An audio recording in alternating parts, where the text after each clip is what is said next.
Shalom saudara pendengar saudara rohani yang dikasihi Tuhan Yesus Kristus. Selamat datang di Renungan Rohani malam hari ini. Selamat malam, saya berdoa agar saudara sehat selalu. Semoga Roh Kudus hadir di tengah kita saat ini. Sebelum kita mulai renungan malam ini, marilah kita bersama-sama berdoa. Bapa kami yang di surga, Bapa di dalam nama Tuhan Yesus Kristus, kami sungguh mengucap syukur, ya Tuhan, oleh karena Engkau sangat baik buat kami. Engkau ada bersama kami dan menopang hidup kami di siang hari dan di malam hari. Engkau ada bersama-sama dan menyertai kami. Tuhan, kami memuji dan bersyukur kepadamu pada malam hari ini, kami masih bisa berkumpul di rumah kami yang kecil ini. Tuhan, saat ini kami hendak mendengarkan firman-Mu. Berilah pengetahuan dan bimbinglah hamba-Mu ini agar apa yang Engkau firmankan dapat bekerja sesuai kehendak-Mu. Buat kami jemaat-Mu, bukalah hati dan pikiran kami untuk mendengar dan menerima firman-Mu. Kiranya firman-Mu ini dapat menjadi berkat bagi kami. Berbicaralah Tuhan, kami sudah siap menerima firman-Mu. Di dalam nama Tuhan Yesus Kristus kami berdoa dan mengucap syukur. Amin. Sahabat saudara rohani, pembacaan ayat emas Alkitab renungan kita malam hari ini. Nats pilihan kita adalah firman Allah kepada Musa, "Aku adalah Aku." Tertulis dalam kitab Keluaran 3 ayat 14, kata kunci renungan pada malam ini adalah siapakah Allah itu? Dan bacaan kita pada malam ini terambil dari kitab Keluaran 3 ayat 13 sampai dengan ayat 22. Lalu Musa berkata kepada Allah, "Tetapi apabila aku mendapatkan orang Israel dan berkata kepada mereka, Allah nenek moyangmu telah mengutus aku kepadamu, dan mereka bertanya kepadaku, bagaimana tentang namanya? Apakah yang harus kujawab kepada mereka?" Firman Allah kepada Musa, "Aku adalah Aku." Lagi firman-Nya, "Beginilah kau katakan kepada orang Israel itu, Akulah Aku telah mengutus aku kepadamu." Selanjutnya berfirmanlah Allah kepada Musa, "Beginilah kau katakan kepada orang Israel, Tuhan, Allah nenek moyangmu, Allah Abraham, Allah Ishak dan Allah Yakub, telah mengutus aku kepadamu. Itulah namaku untuk selama-lamanya dan itulah sebutanku turun-temurun. Pergilah, kumpulkanlah para tua-tua Israel dan katakanlah kepada mereka, Tuhan, Allah nenek moyangmu, Allah Abraham, Ishak dan Yakub, telah menampakkan diri kepadaku, serta berfirman, Aku sudah mengindahkan kamu, juga apa yang dilakukan kepadamu di Mesir.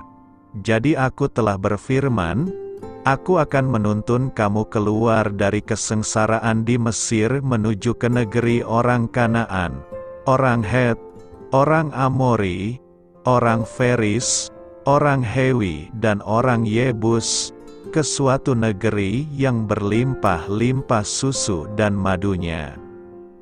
Dan bila mana mereka mendengarkan perkataanmu, maka engkau harus beserta para tua-tua Israel pergi kepada Raja Mesir, dan kamu harus berkata kepadanya, Tuhan, Allah orang Ibrani, telah menemui kami, oleh sebab itu, izinkanlah kiranya kami pergi ke padang gurun 3 hari perjalanan jauhnya untuk mempersembahkan korban kepada Tuhan, Allah kami.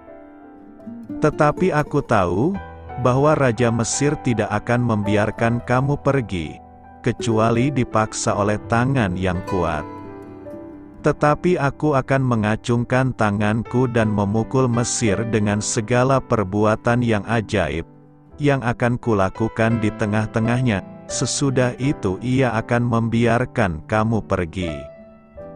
Dan aku akan membuat orang Mesir bermurah hati terhadap bangsa ini, sehingga, apabila kamu pergi, kamu tidak pergi dengan tangan hampa, tetapi tiap-tiap perempuan harus meminta dari tetangganya dan dari perempuan yang tinggal di rumahnya, barang-barang perak dan emas dan kain-kain, yang akan kamu kenakan kepada anak-anakmu lelaki dan perempuan. Demikianlah kamu akan merampasi orang Mesir itu.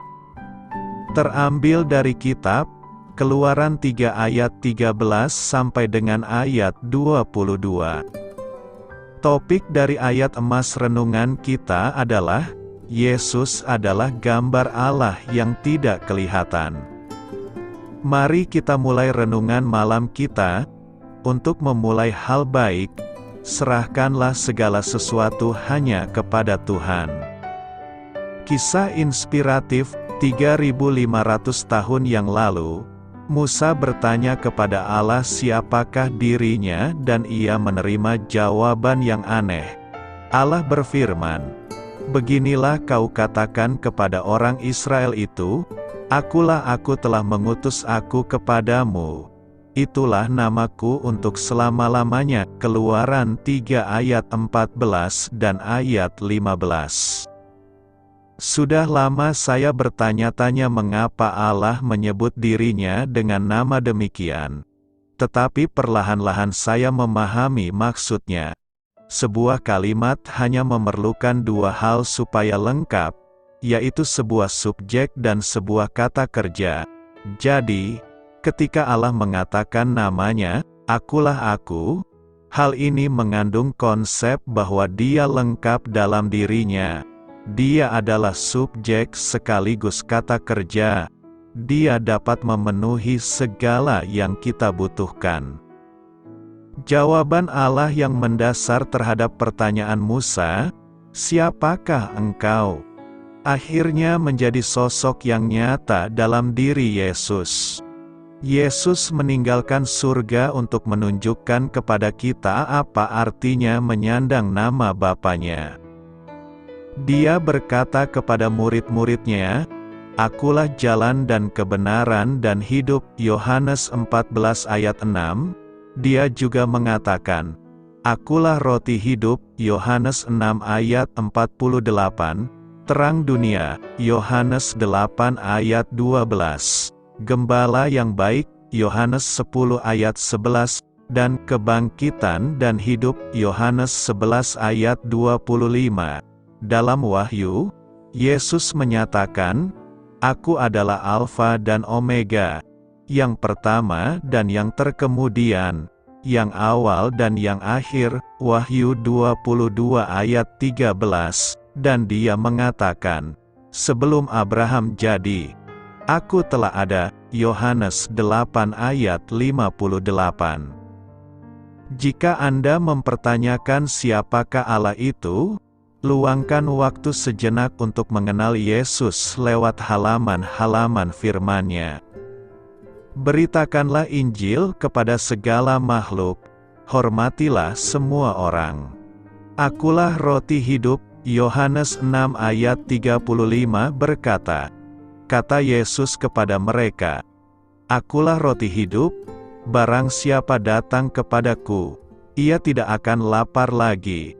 Dan barang siapa percaya kepadaku, ia tidak akan haus lagi." Perkataan Yesus, "Akulah roti hidup," hendak membedakan bahwa ada dua jenis makanan di dunia ini, yakni, makanan jasmani, yang berfungsi mengenyangkan tubuh jasmani, dan makanan rohani, yang berfungsi mengenyangkan tubuh rohani. Perkataan Yesus ini juga hendak mengidentifikasi dirinya sebagai roti hidup yang datang untuk memberikan kekenyangan yang kekal. Kata "Akulah roti hidup" adalah ungkapan Yesus yang pertama dari 7 pertanyaan atau frasa. Akulah, frasa yang dipahami kaum Yahudi sebagai penamaan diri yang bersifat keilahian. Ungkapan, "Akulah roti hidup" ini diucapkan dalam pembahasan waktu setelah Yesus melakukan mujizat memberi makan 5.000 orang. Dalam penyampaiannya, Tuhan Yesus memberitahukan orang banyak itu, "Bekerjalah, bukan untuk makanan yang akan dapat binasa, melainkan untuk makanan yang bertahan sampai kepada hidup yang kekal, yang akan diberikan Anak Manusia kepadamu." Penegasan bahwa Yesuslah satu-satunya roti hidup itu terlihat dari kata sandang ho sebelum kata roti atau artos. Kata ho artos menunjukkan fakta bahwa Yesus, dan Yesus saja, adalah satu-satunya yang adalah roti kehidupan itu. Roti kehidupan juga menunjukkan bahwa sifat Yesus adalah sifat yang memuaskan. Ini dilihat jelas dalam ucapan, "Tidak akan lapar, dan tidak akan haus." Semua jenis roti lain, seperti mana di padang gurun, tetap tidak memuaskan sepenuhnya. Masih ada hasrat yang belum dipenuhi. Kita akan lapar lagi. Sebaliknya, setelah kita merasakan Yesus, cicipan itu akan membatalkan keperluan untuk sesuatu lain yang dapat memuaskan dan memenuhi hasrat kita. Dalam pengajaran ini, Tuhan Yesus juga menegaskan bahwa tujuannya datang ke dunia ini bukan untuk memberikan makanan yang hanya dapat mengenyangkan tubuh jasmani yang bersifat sementara, melainkan makanan yang memelihara kehidupan rohani dan memberi hidup yang kekal. Dengan mentransformasikan dirinya menjadi roti hidup, Tuhan Yesus menyatakan dirinya sebagai pusat dan pemilik kehidupan universal.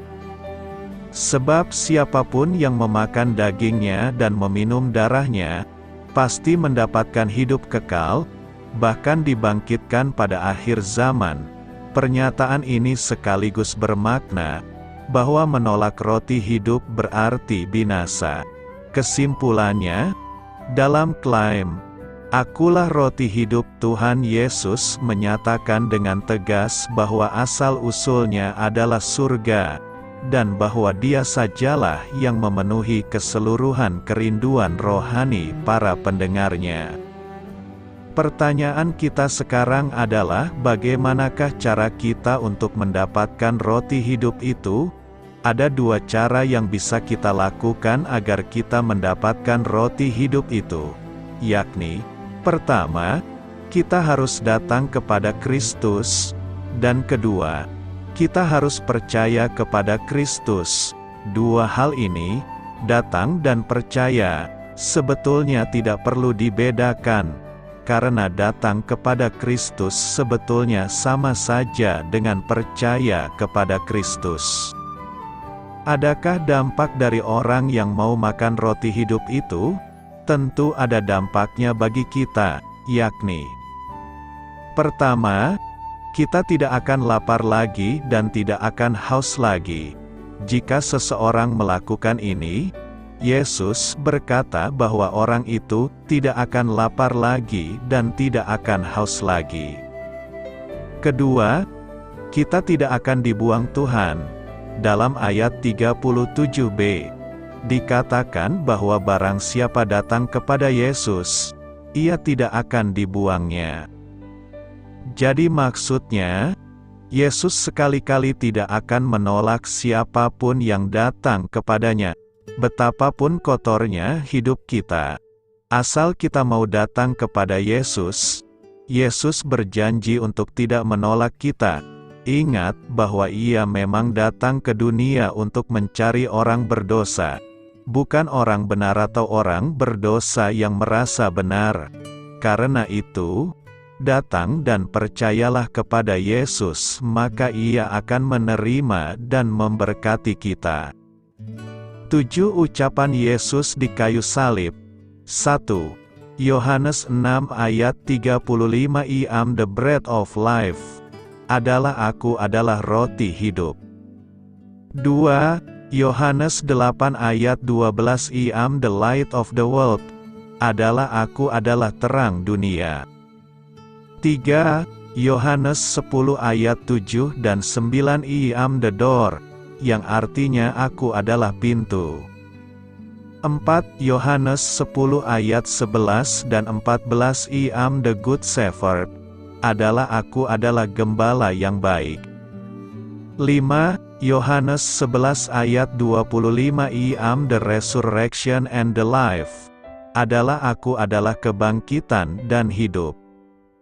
6. Yohanes 14 ayat 6 I am the way, the truth and the life. Aku adalah jalan, kebenaran dan hidup. 7. Yohanes 15 ayat 1 dan 5 I am the true vine. Aku adalah pokok anggur yang benar. Jika kita mau lihat ke Perjanjian Lama, atau PL, maka kita akan tahu bahwa kata-kata I am, atau aku adalah, di sini oleh banyak orang dihubungkan dengan kata-kata I am. Dalam Keluaran 3 ayat 14, Allah berkata kepada Musa, "Aku adalah aku." Inilah yang harus kamu katakan kepada orang-orang Israel, "Aku adalah telah mengirimku kepadamu." Apa arti aku adalah aku dalam Keluaran 3 ayat 14? Tuhan menampakkan diri kepada Musa di semak yang terbakar dan menyuruhnya pergi ke Mesir untuk memimpin bangsa Israel keluar dari perbudakan. Sebagai tanggapan, Musa berkata kepada Tuhan, "Misalkan aku pergi menemui orang Israel dan berkata kepada mereka, Tuhan nenek moyangmu telah mengutus aku kepadamu, dan mereka bertanya kepadaku, siapa namanya? Lalu apa yang harus kukatakan pada mereka?" Tuhan berkata kepada Musa, "Akulah aku. Inilah yang harus kamu katakan kepada orang Israel. Akulah yang mengutus aku kepadamu." Ungkapan yang diterjemahkan, "Aku adalah aku," dalam bahasa Ibrani adalah Ehyeh Asher Ehyeh. Kata Ehyeh adalah kata kerja orang pertama tunggal yang umum menjadi. Kata ini dapat digunakan dalam berbagai situasi normal. Saya sedang mengawasi domba, saya sedang berjalan di jalan, atau saya adalah ayahnya. Namun, ketika digunakan sebagai deskripsi yang berdiri sendiri, aku adalah pernyataan akhir dari kemandirian, keberadaan diri, dan kehadiran langsung. Keberadaan Tuhan tidak bergantung pada orang lain. Rencananya tidak bergantung pada keadaan apapun. Dia berjanji bahwa Dia akan menjadi apa yang Dia inginkan. Artinya, Dia akan menjadi Tuhan yang kekal dan kekal. Dia berdiri, selalu hadir dan tidak berubah. Cukup dalam dirinya untuk melakukan apa yang Dia ingin lakukan dan mencapai apa yang ingin Dia capai. Ketika Tuhan memperkenalkan dirinya sebagai Aku adalah Aku, Dia menyatakan bahwa, kapanpun atau dimanapun, Dia ada di sana. Hal ini mirip dengan ungkapan Perjanjian Baru dalam Wahyu 1 ayat 8. "Akulah Alfa dan Omega, firman Tuhan Allah, yang ada, yang sudah ada, dan yang akan datang, yang Maha Kuasa." Ini benar mengenai Dia sepanjang masa. Namun hal ini khususnya cocok untuk pesan pada zaman Musa kepada bangsa yang berada dalam perbudakan dan yang tidak melihat adanya jalan keluar. "Aku berjanji untuk membebaskan mereka, dan mereka dapat mengandalkan Dia."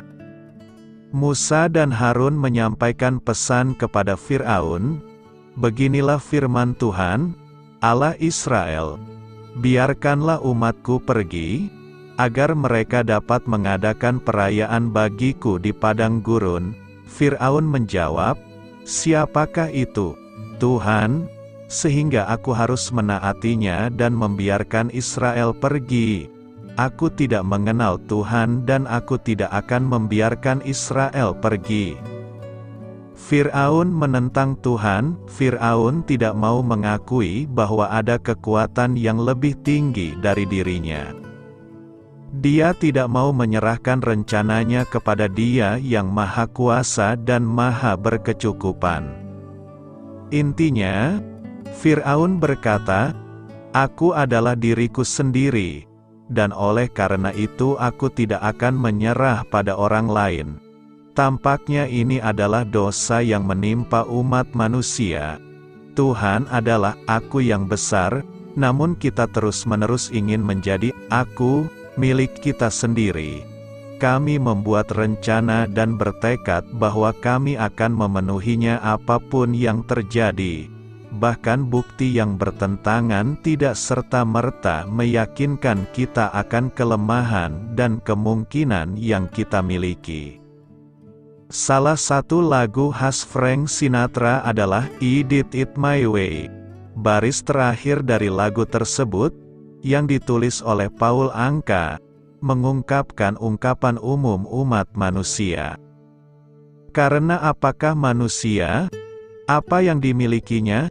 Jika bukan dirinya sendiri, maka dia tidak punya apa-apa untuk mengatakan apa yang sebenarnya dia rasakan dan bukan kata-kata dari orang yang berlutut. Catatan menunjukkan aku menerima pukulan itu dan melakukannya dengan caraku. Demikian pula, bait terakhir puisi Invictus, karya William Ernest Henley mengungkapkan sentimen yang hampir sama. Tidak peduli betapa sempitnya gerbangnya, betapa beratnya hukuman pada gulungan kitab itu. Akulah penguasa nasibku, akulah kapten kapalku, jiwa. Tuhan adalah satu-satunya yang dapat secara akurat menggambarkan dirinya sebagai aku. Yesus mengklaim gelar aku untuk dirinya sendiri dalam Yohanes 8 ayat 58. Bagi kita semua, saya adalah pernyataan palsu mengenai kemandirian. Kita tidak selamanya konstan atau selalu hadir. Satu-satunya harapan kita adalah meninggalkan klaim kedaulatan dan kecukupan kita sendiri dan menyerahkan diri kita pada belas kasihan aku. Tuhan memperhatikan kesengsaraan kita. Keluaran 3 ayat 7 berkata, "Dan Tuhan berfirman, Aku telah memperhatikan dengan sungguh kesengsaraan umatku di tanah Mesir, dan aku telah mendengar seruan mereka yang disebabkan oleh pengerah-pengerah mereka. Ya, aku mengetahui penderitaan mereka." Tuhan tidak hanya menciptakan manusia dan membiarkannya hidup, tetapi Tuhan selalu memperhatikan kita dengan sungguh-sungguh kesengsaraan kita. Dari ayat ini kita mengetahui bahwa Tuhan memperhatikan penderitaan yang dialami oleh bangsa Israel. Tuhan juga berjanji bahwa Ia akan melepaskan mereka dari penderitaan itu dan membawa mereka ke suatu negeri yang baik, suatu negeri yang berlimpah susu dan madu. Pada hari ini, kita sebagai umat Israel rohani, juga rindu akan suatu tanah Kanaan rohani yang penuh dengan susu dan madu. Oleh kerinduan inilah kita memberi diri dibaptis menjadi anak-anak Allah. Tetapi, selewat beberapa waktu, apakah kerinduan kita terhadap tanah Kanaan rohani ini masih sebesar sedia kala? Ataukah kita merasa tanah perjanjian ini sepertinya lebih menyedihkan dari tanah asal yang telah kita tinggalkan? Negeri yang Tuhan janjikan kepada bangsa Israel adalah suatu negeri yang baik dan luas. Menarik untuk diperhatikan bahwa sesungguhnya Mesir pun adalah negeri yang luas dan berlimpah. Sejak zaman Abraham sampai Yakub, Setiap ada peristiwa kelaparan, bangsa Israel akan hijrah ke Mesir. Jadi, mengapa bukan negeri Mesir saja yang diberikan Allah kepada bangsa Israel? Bukankah tidak sukar bagi Tuhan untuk membinasakan bangsa Mesir dan menjadikan bangsa Israel penguasa baru di tanah Mesir? Buktinya, 10 tulah yang Tuhan turunkan sudah membuat bangsa Mesir mati kutu. Apakah karena Mesir adalah negeri yang penuh dengan tempat penyembahan berhala sehingga Tuhan tidak memberikannya kepada bangsa Israel? Kalau itu alasannya, maka tanah Kanaan malah lebih parah lagi. Lalu, mengapa Tuhan menginginkan bangsa Israel keluar dari Mesir dan pergi ke suatu negeri yang Musa sendiri tidak tahu arah tujuannya? Itu karena Mesir adalah negeri penindas bagi orang-orang Israel. Ketika orang-orang Mesir melihat pertumbuhan dan perkembangan bangsa Israel begitu pesat, mereka ketakutan untuk dikuasai. Oleh karena itu, bangsa Mesir mulai menindas bangsa Israel dengan berbagai cara. Semua hal dibatasi, termasuk ruang gerak, pekerjaan, bahkan mengenai keturunan. Sampai-sampai muncul peraturan jika ada orang Ibrani yang melahirkan anak laki-laki, anak itu harus dibunuh. Sedangkan kalau melahirkan anak perempuan, anak itu akan dibiarkan hidup. Selain itu, mereka juga menjalani kerja paksa.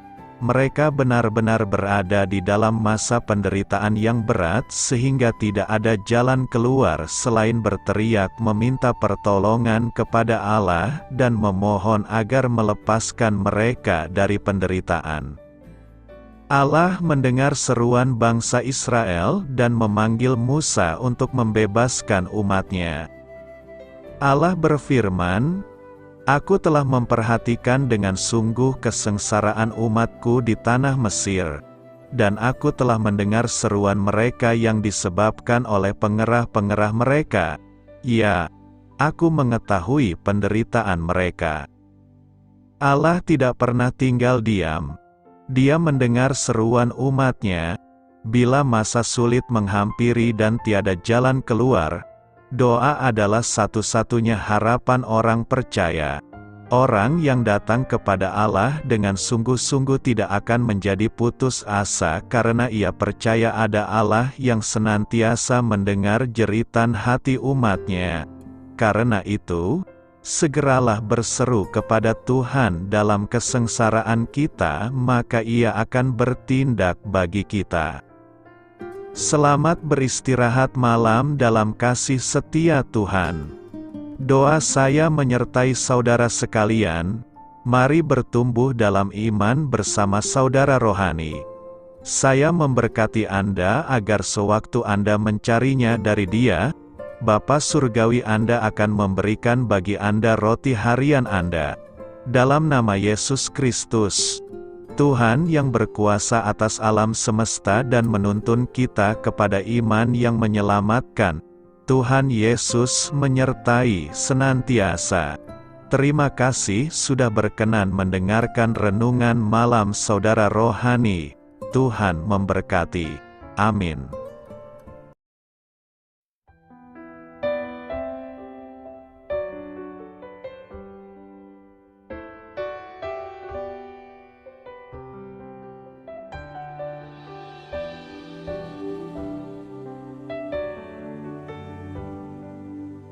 Marilah kita renungkan, sahabat saudara rohani, demikianlah renungan firman Tuhan malam hari ini.